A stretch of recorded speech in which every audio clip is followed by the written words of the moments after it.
Hope you're doing good. Micah back with another video. Back here to talk about macOS 15 or macOS Sequoia Public Beta 1. Yes, we have quite a few features to talk about in this update. Mainly the fact that a lot of these updates that were going through the developer beta are now kind of more or less officially working for the public beta, such as iPhone mirroring and tiling windows is working a whole lot better. And so this is what we're going to get into in this video. And the first thing we're actually going to talk about before we get to those two main features is the wallpaper that I'm currently using. And I am using a new wallpaper that came with macOS Sequoia, and it's called Macintosh.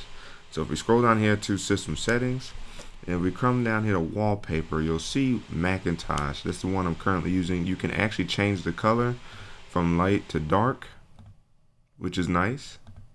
Or you can keep it on automatic. And as you see, it is animated. So it does have animation that runs through. It's very classic for Apple to add this specific wallpaper. And you can even change the colors here between, random on, spectrum wise. I think I like random a little bit better, and I like the fact that it's red. I might even switch to red in general because that's my favorite color. You can, choose to show it as a screensaver or even show on all spaces if you wanted to. And this is one of two new wallpapers that Apple added. The second one is here called macOS Beta, which may get called Sequoia when it goes official. And here you have both a light mode and a dark mode. So light mode looks like that. Dark mode looks like that, much more blue. Put it on automatic, but for now I like rocking this, and I'm gonna switch this on over to red because red looks really, really good right now. So that is the new wallpapers that we're getting with macOS 15. The next thing I do want to talk about is tiling, window tiling to be specific. Now you can actually drag this over, and you can see your options to actually tile it. And if you drag it to either corner, it will help adjust for what you're wanting to do. Whether you want to take up the full top half or corner, you can do so. Now be careful when dragging it all the way over to the right, because if you do that, you'll actually switch your desktop windows altogether. So it's nice to see that you have that option. If you also wanted to, you can actually hold the option button and then hover over the green button there for the window, and you get your options here to move and resize or fill and arrange. And of course the settings do not have a full screen option per se, but you do have that ability to do that there. Now if we come into desktop and dock, there are a few other things that we can actually adjust for here, such as the title bar. So as you guys can see in here, if I can see it myself, you will see down here, where'd it go? Oh, right here. Double click a Windows title bar to zoom. Now you can do fill as opposed to just zoom, and minimize or do nothing. I like fill because if I double tap it, in this case because it's settings, it won't actually do what it's supposed to do, actually go full. But like, let's say I had reminders open and I double tapped, it will fill, and then it should resort back to normal.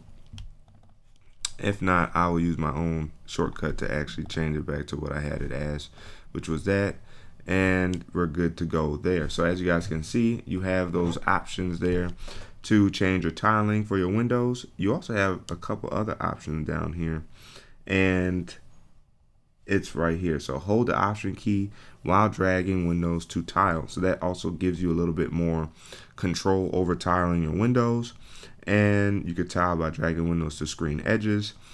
And you can also tile windows with margin, meaning that they will leave a little bit of room here for the wallpaper to be seen from your overall desktop. You can actually turn it off and get a full view when you tile things to the edge of the screen. So I like that you're able to do that. So if we come back in here to this again, and we decide to tile this to the corner, as you guys can see, there's no space along the edge there.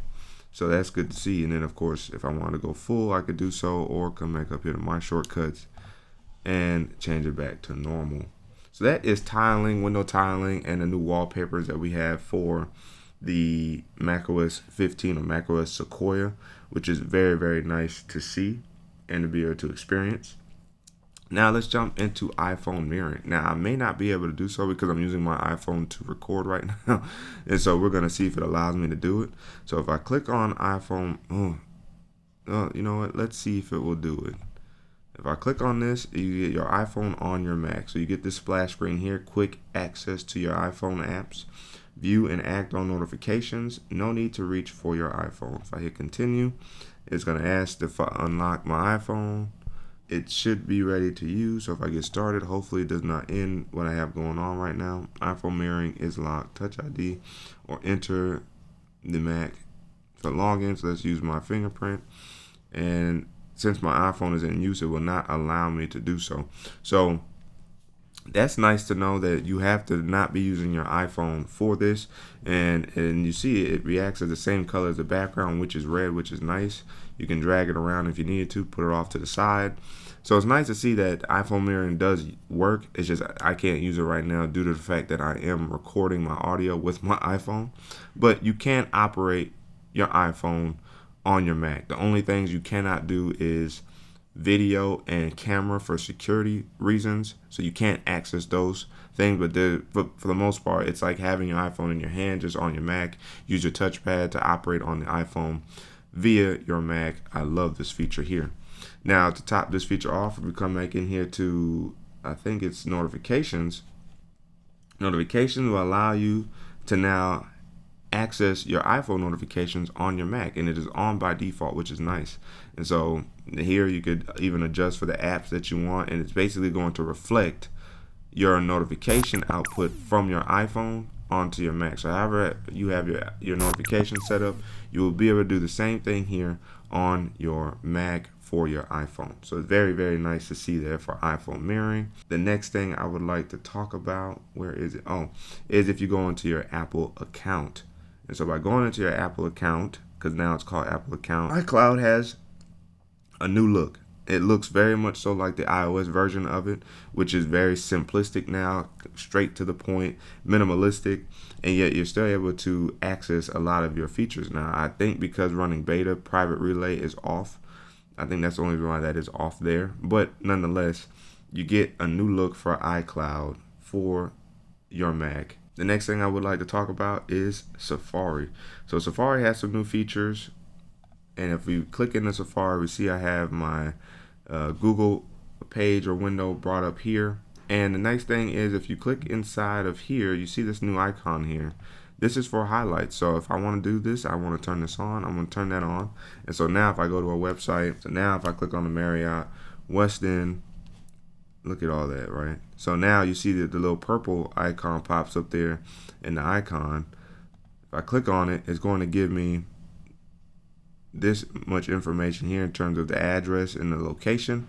And then it's going to send the directions to Apple Maps, and I'll be able to direct myself there if I wanted to. This is what you're able to do with one of the few things you're able to do with highlights, which is very, very nice.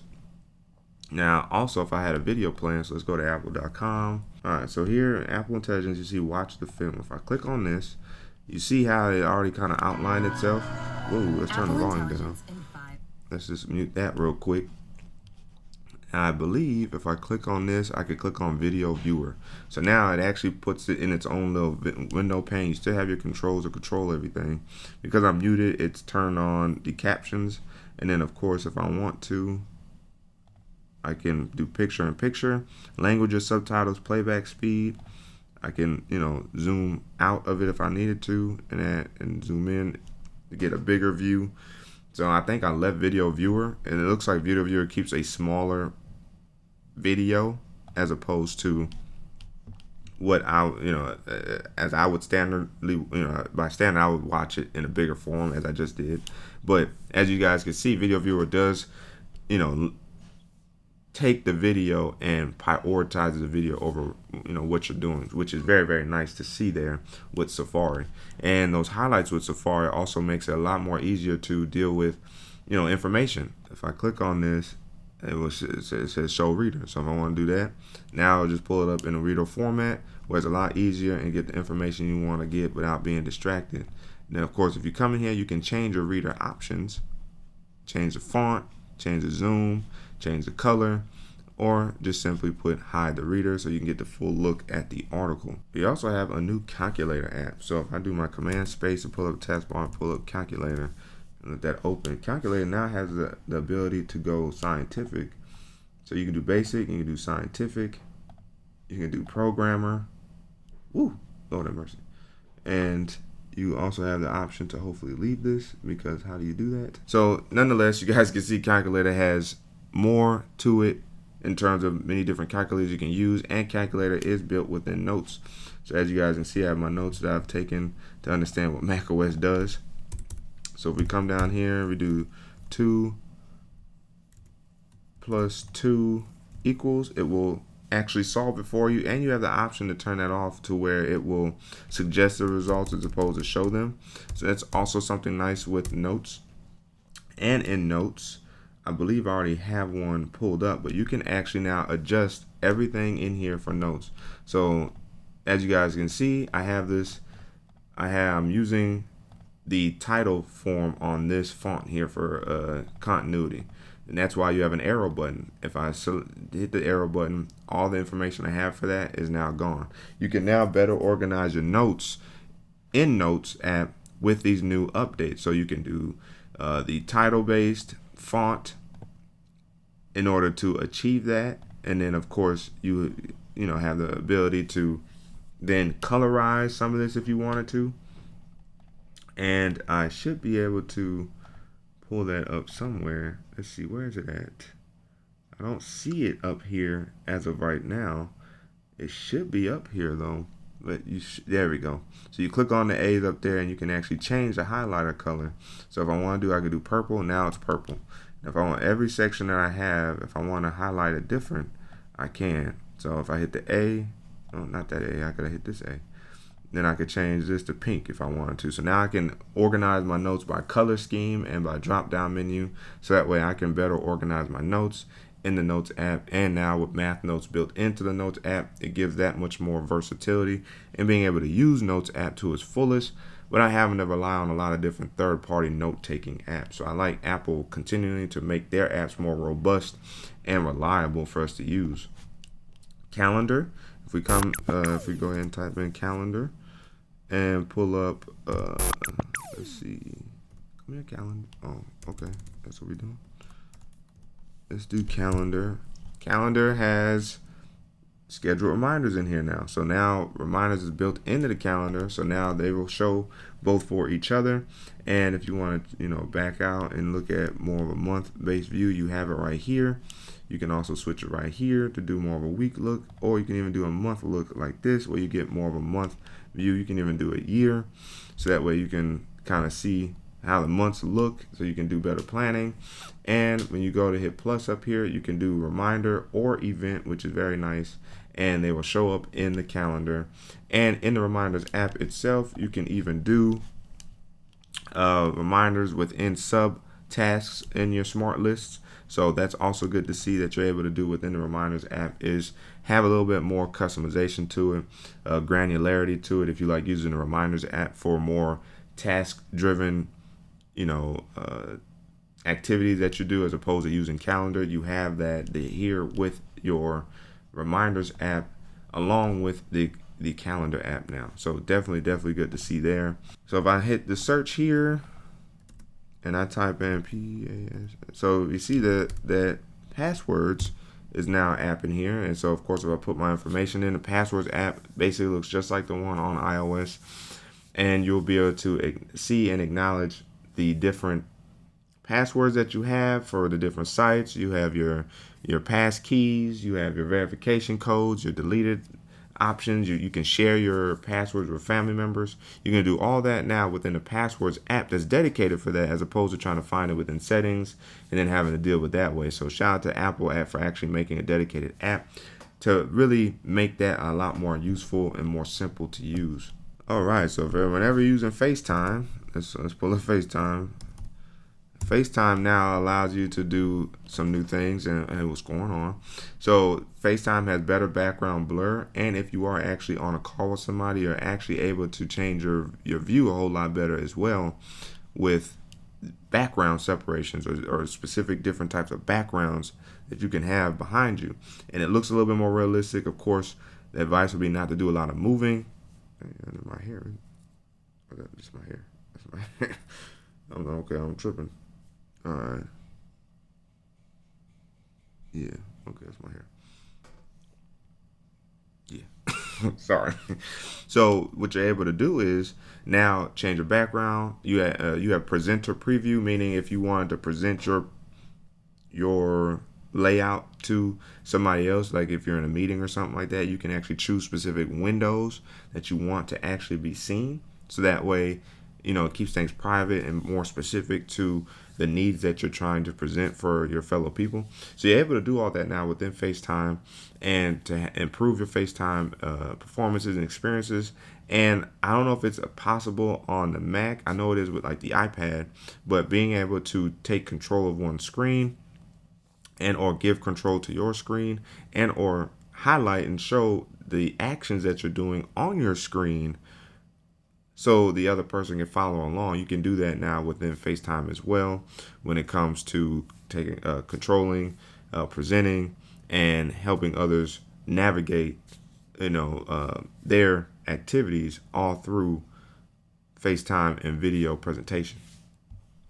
Mail has updates that will be coming. They're not here yet, but having categorization options that will be kind of smartly put together based off of Apple Intelligence will be coming soon. It's not here in the public beta 1 yet, but maybe it will be here soon whenever Apple Intelligence is ready to go.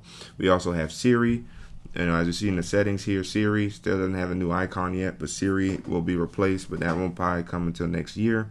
And that also has to do with Apple Intelligence. The Photos app has some new changes. So they're not as aggressive as the iOS and the iPadOS version, but they've kind of routed some activities here in terms of what you can see, where they're at, the layout. And I like using this layout so that way I can see what kind of form picture that I see. So if I want to do that, and then I want to do that, and then I want to do that, I can actually delete them. So boom, I can do that, no problem. So it's nice to see that the library is, not, well, I actually don't mind the changes that we saw with iOS for photos, but largely enough, I guess maybe because it's a Mac, they didn't have to really do that much changing to it. But I do like the fact that you have, photos being somewhat updated for the Mac as well. And then game mode. So essentially game mode is going to be coming to both iPhone and iOS. And what that's basically going to allow you to be able to do is play games better, take advantage of ray tracing if your device can handle it, like the newer iPhone 15 Pro models and the newer M3 MacBook Pro models, they can handle ray tracing and stuff like that. But also, when you're actually playing games, you're going to be able to be less distracted from notifications, so that way you get improved frame rates and stuff like that. And more AAA games from gaming consoles and PCs are actually coming to Apple, and so that's something to look forward to if you are a gamer. And Apple Music has some adjustments that we've seen on iOS that you also will be able to experience with your Mac. And so pulling up my Apple Music, really the queue is what's changed. The queue, I don't have any music playing right now, I don't think. Let's see, it says updating Genius. I don't have a queue up right now, do I? So if I click this, okay, I guess I do. You can clear the queue now. You're playing this, you have history. You can, if you want to add, so let's just start from scratch. Let's go to my driving or dance vibes. Let's go dance vibes. A lot of James Brown in here. Let's say I want to shuffle, and it's playing there up at the top. And now you see it's over here as well. Well, let's go back to browse. Let's say I wanted to add a new, let's say I want to add an album, add something to it. Shout out to Slim Shady. Nothing really worthy of trying to add. But let's say I wanted to add this. I wanted to add to the playlist. That's adding to the playlist. I want to add, I could play the actual whole soundtrack. I could shuffle it. I can play next, or I can play last. So you have those options there. Let's see here. So yes, what you guys got to see is pretty much what it is, and it's a lot better, more cleaner looking on iOS than it is macOS, in my opinion, just in terms of being able to function and operate everything. But those are some of the new things you guys get to see with Apple Music. And messages. So if we come in here and type in messages, now you get okay, I guess I can what? Oh, update. Yeah, go ahead, update. No, the name and folder, why not? So as we see here, this is my b-ball chat, and we have the same options in here as we do with iOS for the most part. You can send later, meaning if you want to schedule messages, send to everybody, you know, playing ball at, you know, 8 p.m. And then, you know, I can have that scheduled to send at 7 p.m. and give them an hour heads up if I wanted to do that. You know, you also have, you know, tap backs. Okay, so it's right clicking. So right clicking, you can, you know, hee hee ha ha. You can do tap back details. You can add sticker. You know, you can even add, you know, optional emojis and whatnot. So by clicking on this, you see you get more options to add and respond with, which is nice. So it's nice to see those tap back reactions, those sticker reactions, and all that is also here with the Mac. So that way that things can stay consistent between the two. You have your emoji icon there, or you just hit the global button, you know, down on your keyboard to bring up emojis as well. So again, the versatility is still here with macOS Sequoia. And so far, these are the features that we've seen in, you know, beta 1. If I want to exit out of that, these are the things we've been able to see in public beta 1 so far, and hopefully we'll get to see more and more continue to grow when it comes to macOS 15. Things become more stable. In terms of my battery life, so far, I took it off the charger not that long ago, and between me doing screen recording and running this public beta, it's going to eat my battery a little bit. So I've dropped 23% in about 40, say about an hour. I want to say about an hour, I've dropped 23%. So my battery's going to go this time around for sure. Hopefully the battery will be better. It will get better over time. So maybe I can do a follow-up video on that like I do with my iOS videos and my iPadOS videos, following up on how the software is running so far, specifically with this beta 1 going forward. Let me know down in the comment section below what you guys think about macOS 15. Did Apple bring features that you wanted? What are other features you're looking to see them bring to our MacBook Pros? Comment section is open for discussion. But again, as always, you guys haven't already, make sure to like the like button, subscribe, channel, go notification bells, all free videos. That way you and I can sit back, check, see what's cracking. Don't forget to hit that super thanks button down there, better like and that dislike button, Cash App and PayPal, and check the channel out for all the videos available to you. That's why you keep tech fresh and alive on the channel. Friend Micah sign out to the next video. Wait, hold.